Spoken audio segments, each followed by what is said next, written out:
जय हिंद दोस्तों, आपका स्वागत है आपके अपने YouTube चैनल एनजीएस क्लासेज में। दोस्तों कक्षा 10 का जो केमिस्ट्री का सबसे एकदम लास्ट जो पार्ट है वो आपको हम समझाने जा रहे हैं। रसा ऑक्सीकरण अपक्रियाओं का हमारे दैनिक जीवन में क्या प्रभाव पड़ता है, ऑक्सीकरण की दैनिक जीवन में हमारे जीवन में क्या प्रभाव पड़ता है, इसी के बारे में हम आपको समझाएंगे। तो इसके अंतर्गत पहली हेडिंग एक आपको संक्षारण पूर्णा जिसे कोलिजन बोला जाता है। दूसरी हेडिंग क्या होगी, रेमसिडिटी जिसे विकृत गंधिता कहते हैं। तो दोस्तों संक्षारण किसे कहते हैं, कोलिजन किसे कहते हैं। आप संक्षारण ये हिंदी शब्द है, लेकिन आपको यही ना कहकर कह दिया जाए जंग लगना। संक्षारण का अर्थ होता है जंग लगना। जंग लगने को हम क्या बोलते हैं, संक्षारण। थोड़ा स्टैंडर्ड भाषा होता है जंग लगना, जैसे हम लोगों की भाषा मूर्छा लगना कह सकते हो।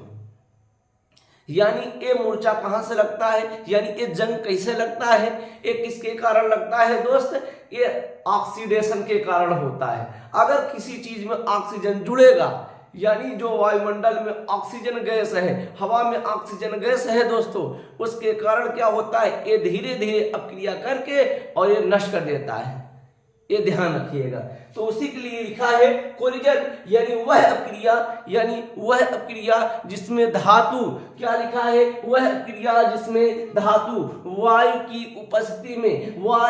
उपस्थिति में ऑक्सीजन, नमी या अन्य रसायनों की धीमी अपक्रिया द्वारा धीरे धीरे नष्ट कर देना किसी वस्तु को, इसी को हम क्या बोलते हैं, संक्षारण। उसी को हम क्या बोलेंगे दोस्त, संक्षारण बोलेंगे, संक्षारण बोलते हैं। संक्षारण का अगर एग्जाम्पल लिया जाए, जैसे लोहे पर जंग लगना, बताइए धीरे धीरे लोहे में जंग लग जाता है कि नहीं। आप लोग नई साइकिल खरीदते होगे, खूब बढ़िया सफाई करते होगे, लेकिन धीरे धीरे एक समय ऐसा आएगा जब ये हवा और पानी से रिएक्शन करेगा दोस्त, हवा व पानी से रिएक्शन करेगा तो ये क्या होगा, ये आपका धीरे धीरे उसमें भैया मूर्छा लगना स्टार्ट हो जाएगा, यानी संक्षारण हो जाता है। और लोहे पर जैसे जंग लगना और चांदी का धीरे धीरे बदरंग हो जाना या हरे रंग की परत चढ़ जाना, इसी का है। इसीलिए लोग पेंट करते हैं, इसीलिए लोग क्या करते हैं, पेंट कर देते हैं ताकि उसकी अवधि बची रहे,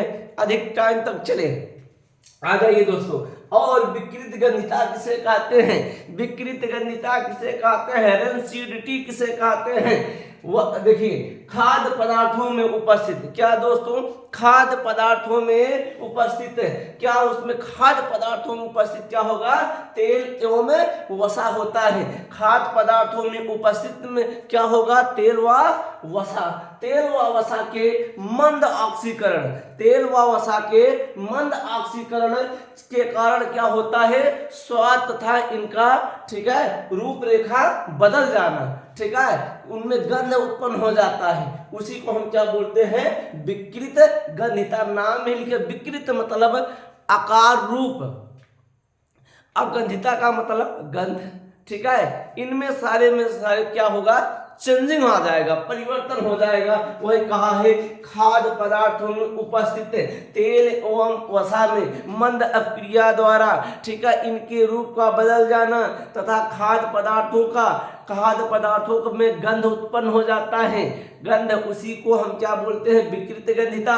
जैसे अब समझिएगा, जैसे जितने भी खाने पीने वाली वस्तुएं हैं, अगर उसमें ऑक्सीजन क्रिया करेगा तो वो क्या होगा, धीरे धीरे नष्ट होगा, धीरे धीरे वो क्या होगा, खराब होगा, उसमें स्वाद परिवर्तन हो जाएगा, ठीक है। इसलिए इन सबको बचाने के लिए वायुरोधी पात्रों में रखना चाहिए, वायुरोधी जिसमें हवा ना लगे। इसलिए आप देखिए आलू चिप्स की पैकेट में फूला फूला सा रखता है, ऐसा लगता है आप जब खरीदते हो बहुत ज्यादा है, जब पन्नी फाड़ोगे तो पूरा हवा भरा रहता है, ठीक है। तो दोस्तों उसमें ऑक्सीजन गैस ना भर के नाइट्रोजन गैस भरना, सॉरी हाइड्रोजन गैस भरना चाहिए, जिससे इसकी अवधि बची रहे, ठीक है। चाहे जिसमें अगर ऑक्सीजन अपने शरीर के लिए ऑक्सीजन अच्छा है, नहीं तो बाकी चीजों के लिए खराब है। इसलिए ऑक्सीडेशन में कह सकते हो, ऑक्सीडेशन का मतलब होता है खदर जाना। खदर मतलब खराब कर देना ही क्या कहलाता है, ऑक्सीकरण।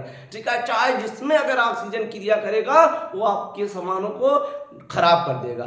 ठीक है, वो धीरे धीरे नष्ट होना तय है, लेकिन बस अपने शरीर के लिए अच्छा है बस। ठीक है, तो दोस्तों ये आपका कक्षा 10 की केमिस्ट्री, ये पूरा का पूरा एक lesson chemical reaction and equation यानी रासायनिक समीकरण एवं संतुलन का ये पूरा आज एक चैप्टर समाप्त हो रहा है। और नेक्स्ट चैप्टर आपको हम चलेंगे। आप एक बार स्क्रीन शॉट लीजिए, तब तक के दोस्तों टाटा बाय बाय। एक बार स्क्रीन शॉट लीजिए।